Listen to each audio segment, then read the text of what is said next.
नमस्कार। मैं आचार्य सलील चैनल में आप सभी लोगों का स्वागत है। आज का वीडियो पूर्ण रूप से समर्पित है हमारे प्रधानमंत्री नरेंद्र मोदी जी को। और ख़ास तौर से ये वीडियो मैं इसलिए भी बना रहा हूँ क्योंकि आज मैं अपने फॉलोअर्स को बताना चाहता हूँ कि मैं इनके ऊपर करीबन 25 साल से रिसर्च कर रहा था और मुझे लग रहा था कि ये आदमी कहीं ना कहीं उठ के भारत का प्रधानमंत्री बनेगा। और प्रधानमंत्री का मैं सोचता था, लेकिन ये पहले बने गुजरात के मुख्यमंत्री, और गुजरात के मुख्यमंत्री बनने के बाद फिर ये भारत के प्रधानमंत्री बने। मैं 2013 में बता दिया था कि मनमोहन सिंह के बाद मोदी जी का नंबर आएगा प्रधानमंत्री पद के लिए। जैसे मैंने अभी बोला हुआ है कि मोदी जी के जाने का टाइम आ गया है, तो आगे चल के कौन प्रधानमंत्री बन सकता है बीजेपी की तरफ से, बहुत से नाम हैं, लेकिन मैंने अभी फोकस किया हुआ है गडकरी के ऊपर। बाकी क्या होगा ये वक्त बताएगा, क्योंकि नेक्स्ट सितंबर का महीना शुरू हो चुका है, तो 15 अक्टूबर या 30 अक्टूबर के पहले पहले मोदी जी पद छोड़ेंगे या पद छोड़ के अपना दायित्व जो है किसी को सौंपेंगे। खैर, ये तो राजनीति का एक हिस्सा है, जो पद में आता है वो जाता भी है, ये तो जीवन का एक चक्र है। लेकिन आज के वीडियो में मैं अपने फॉलोअर्स को बताना चाहता हूँ कि मोदी जी की कुंडली में खास तौर से जब प्रधानमंत्री बने, तो प्रधानमंत्री जब ये बने तो दशा थी उस समय चंद्रमा की महादशा, और चंद्रमा इनकी कुंडली में भाग्येश था। और बीजेपी की कुंडली में यही चंद्रमा जो है वो एक पावर लेके आया, क्योंकि चंद्रमा दूसरे घर का स्वामी है जो पद को भी दिखाता है, और बहुत अच्छा पोजीशन ले गया भारतीय जनता पार्टी को, 3rd टर्म में वो ले गए। चंद्रमा की महादशा मोदी जी की कुंडली में खत्म हुई। चंद्रमा के बाद मंगल की महादशा 2021 से 2028 तक की मंगल की महादशा है।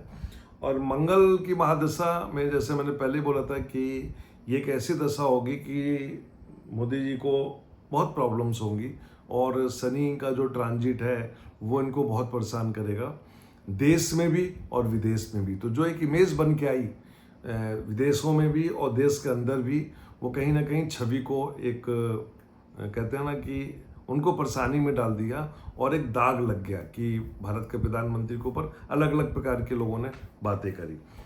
खैर, मैं इस वीडियो के माध्यम से उन सब चीज़ों पे डिस्कस नहीं करूँगा, लेकिन जनरल कुछ बातें बताऊँगा अपने फॉलोअर्स को, और ये बताऊँगा कि व्यक्ति कोई भी हो, यदि उसके भाग्य में राजयोग बधा होता है, यदि राजयोग उसको मिलना है तो वो राजयोग मिलेगा। तो कहानी शुरू हुई समाज सेवा से। समाज सेवा के बाद ये कहानी पहुंची आरएसएस में।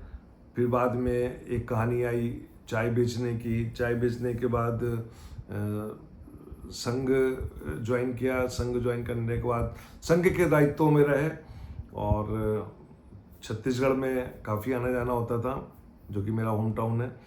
और इसके बाद आपके राष्ट्रीय स्तर पे आए। राष्ट्रीय स्तर पे आने के बाद भी उन्होंने अच्छे दायित्व निभाए। इसके बाद गुजरात गए। ये एक टर्निंग पॉइंट था, क्योंकि मैं अक्सर बोलता हूँ कि एनर्जी जो होती है, नरेंद्र मोदी का एक शरीर है, लेकिन उसके अंदर जो एनर्जी है, जो आत्मा है, वो एक लंबी जर्नी करके आई। और इस जन्म में जो नाम आया, नरेंद्र मोदी नाम आया उनका, लेकिन जो एनर्जी है उसका नाम नरेंद्र मोदी नहीं है। उस एनर्जी को अपनी कुछ पीछे की लाइफ का बैलेंस बराबर करना था। उस बैलेंस को बराबर करने के लिए गुजरात के मुख्यमंत्री बने। गुजरात में गोधरा कांड हुआ और काफ़ी लोग वहाँ पे मारे गए। एक लंबी स्टोरी है। इसके बाद फिर वहाँ से उन्होंने 3 बार वो मुख्यमंत्री रहे, और वहाँ से वो फिर दिल्ली आए, क्योंकि दिल्ली आके फिर उनकी एक एनर्जी, एक जन्म का जो कुछ बैलेंस बाकी था, क्योंकि वो काम वो पूरा नहीं कर पाए थे, उस काम को पूरा करने के लिए वो यहाँ आए। और यहाँ आने के बाद उन्होंने करीबन 11 साल तक वो भारत के प्रधानमंत्री।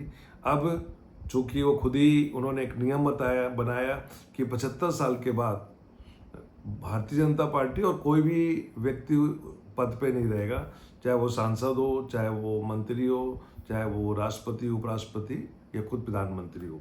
बहुत अच्छा नियम बनाया उन्होंने, और ख़ासतौर से इस नियम के द्वारा आडवाणी जी, मुरली मनोहर जोशी और बहुत से लोग चले गए, और हमारे क्षेत्र के सांसद भी इसका शिकार हुए। हालांकि वो 75 साल के नहीं थे, लेकिन वो 75 साल के हो जाते इसके पहले ही उनको भी टिकट नहीं दिया गया। ये बहुत अच्छी परंपरा उन्होंने बताई।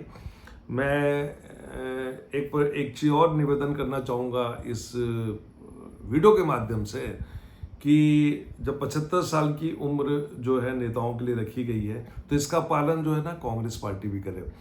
और मुझे लगता है कि राहुल गांधी इस पे काम कर भी रहे हैं, क्योंकि उन्होंने जितने भी सीनियर लोग थे उनको साइड में धीरे धीरे अलग कर दिया गया, साइडलाइन कर दिया गया। एक कांग्रेस में एक नई जमात आ गई यूथ की। और मैं ये बताना चाहता हूँ कि अब 10 सालों में जो कांग्रेस है वो बड़ी मैच्योर हो गई है, और 2029 के लिए वो मैं समझता हूँ कि बहुत अच्छी तैयार हो गई है। और वहाँ पे कई लोगों का राजयोग अब उठने लगा है। जैसे आप गुजरात से यहाँ आए थे, ऐसे ही यहाँ पे भी कई लोगों का प्रधानमंत्री पद के लिए राजयोग उनका एक्टिव हो रहा है। और आप ये मान के चलिए कि भगवान आपको लंबी आयु दे, और आप देखेंगे कि कई लोगों को प्रधानमंत्री आप बनते हुए देखेंगे। ईश्वर आपको एक लंबी उम्र दे, मेरी ऐसी मतलब मैं प्रार्थना करता हूँ। आज के वीडियो में मैं एक चीज़ और बताना चाहता हूँ, कि बल्कि मैं कहूँगा कि मेरे मन की व्यथा है एक प्रकार से, कि 1947 में देश आज़ाद हुआ। बहुत से लोगों ने बोला कि देश 2014 में आज़ाद हुआ, तो बहुत ख़राब लगा कि 1947 से लेकर 2014 तक देश ने जो तरक्की की थी, जो उस समय संसाधन थे उसके हिसाब से बहुत अच्छी तरक्की हुई थी। एक गलती हुई थी जवाहरलाल नेहरू से, और वो हुआ था कि जब पहला भ्रष्टाचार का जब कांड हुआ था, यदि उसको वहीं पे वो मसल देते तो मैं समझता हूँ कि देश में भ्रष्टाचार की नींव नहीं पड़ती। और इसके बाद ये भ्रष्टाचार की नींव जो रही धीरे धीरे बढ़ती गई।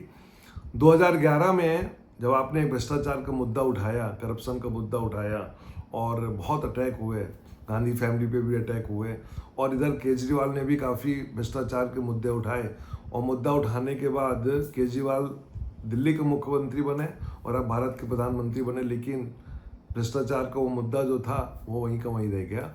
और इसका बाद आप ये देखिए, केजरीवाल उसी भ्रष्टाचार के मुद्दे में अंदर गए, और कई भ्रष्टाचार के बड़े बड़े आरोप लगना शुरू हुए, चाहे वो भारत की सरकार हो, चाहे राज्यों की सरकार हो। मेरे से बेहतर आप जानते हैं। मैं चूँकि मीडिया में रहा हूँ, और मीडिया में रहते हुए मैंने काफ़ी क्लोजली देखा है, कॉर्पोरेट में भी रहते हुए मैंने देखा है कि कैसे करप्शन होता है, और कैसे कैसे देश की जनता को गुमराह किया जाता है। इस देश में सबसे बड़ा गुमराह सबसे पहले किया, आपका देखा जाए तो जब मंडल कमीशन की एक रिपोर्ट आई थी, और उस समय इंदिरा गांधी ने उस मंडल कमीशन की रिपोर्ट को साइडलाइन कर दिया गया था, और उन्होंने कहा था कि यदि इसको लागू करेंगे तो देश में एक माहौल ख़राब हो जाएगा। लेकिन वीपी सिंह ने आके उसको लागू किया, और लागू करने के बाद राजनीति का जो घटनाक्रम हुआ, आप देखिए माननीय प्रधानमंत्री जी, कि कैसे ये घटनाक्रम हुआ कि देश में जहाँ एक अच्छी नेताओं की जमात होती थी, कैसे ये जमात खराब हो गई।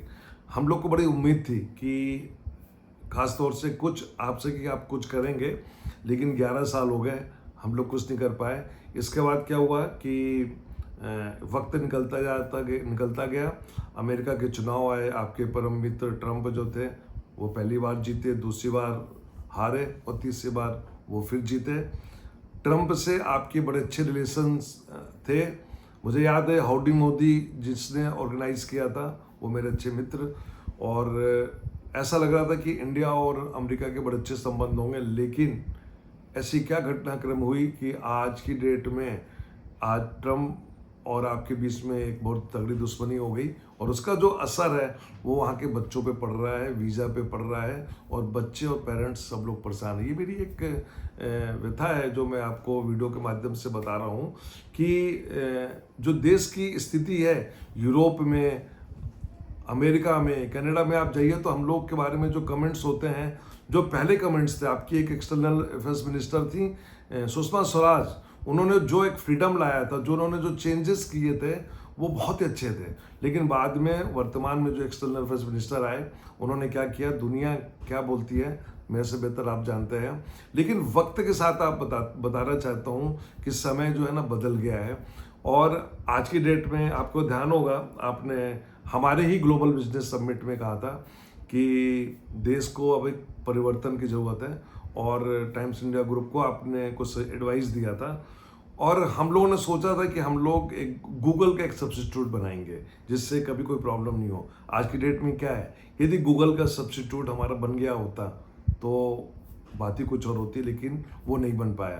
कभी जांच करवाइएगा कि किसने उसमें अड़ंगे लगवाए।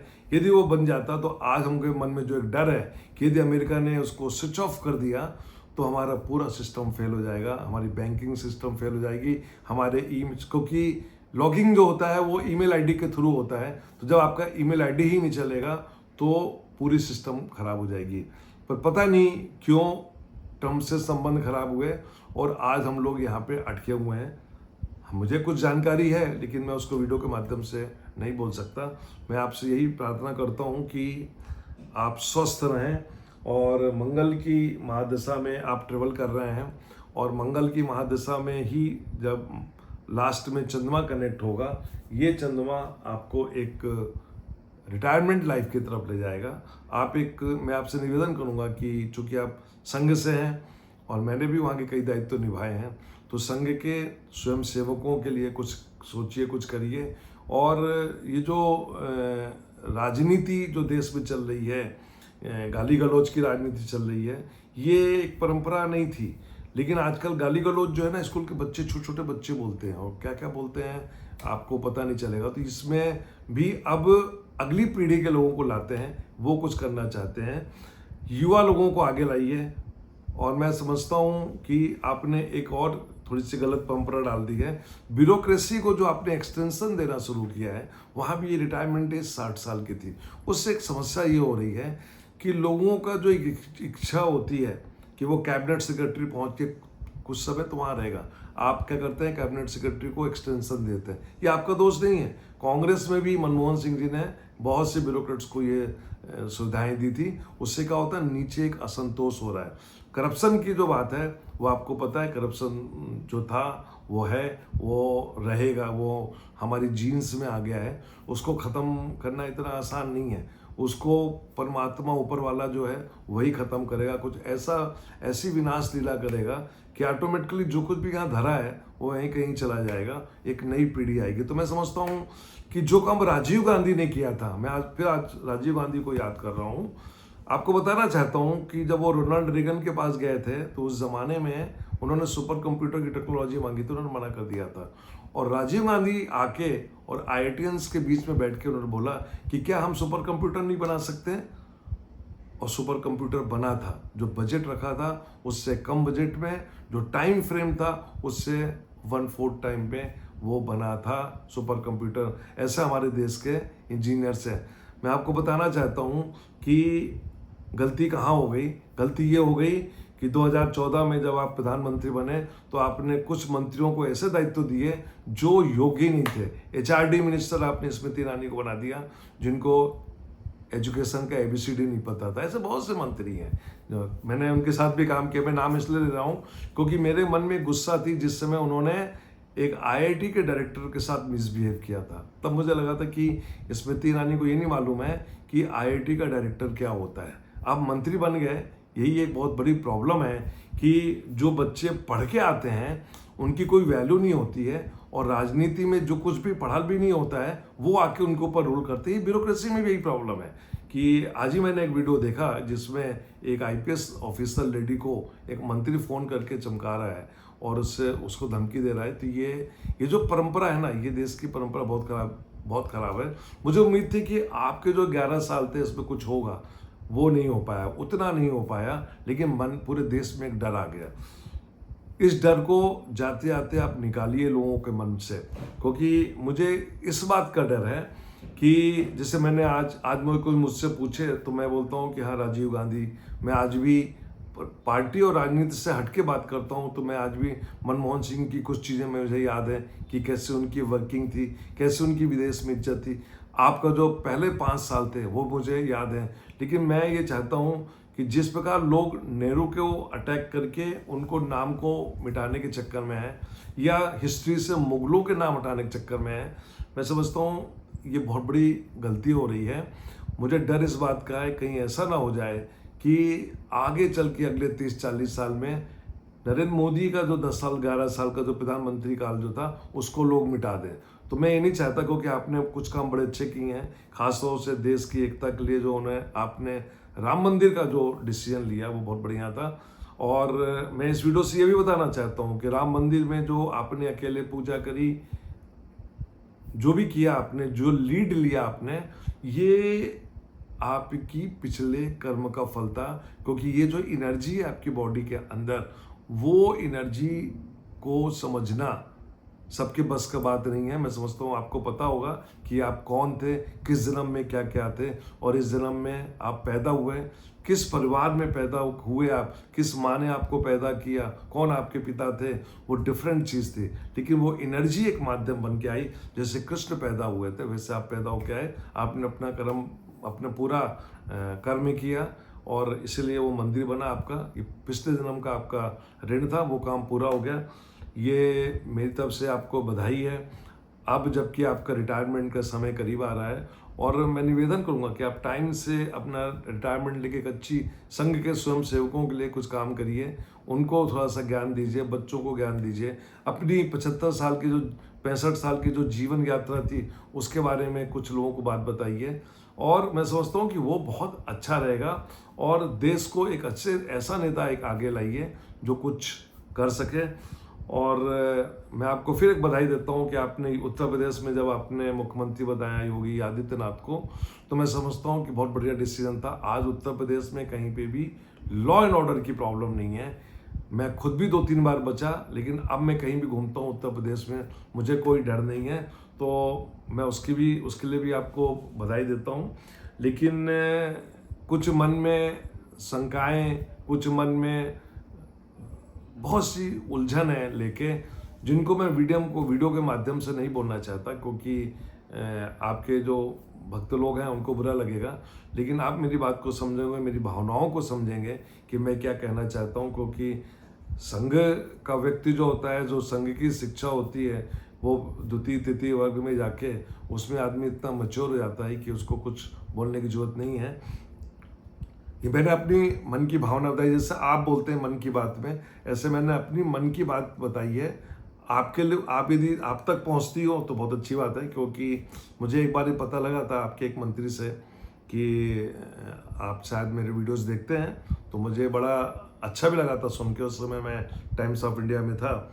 लेकिन मैं इस वीडियो के माध्यम से एक मैसेज देना चाहता हूँ संघ के स्वयं सेवकों के लिए, कि उनके लिए भी एक बहुत प्राउड था कि उनके बीच से निकला हुआ एक आदमी प्रधानमंत्री बना, और उन्हीं के बीच से निकला हुआ आदमी दूसरा प्रधानमंत्री बनेगा। यदि गडकरी बनते हैं या कोई भी आता है, ये तो पार्टी का डिसीजन होगा। लेकिन ये मेरी आपको बहुत बहुत शुभकामनाएं हैं, और ईश्वर आपको स्वस्थ रखे, तंदुरुस्त रखे। नमस्कार, जय हिंद।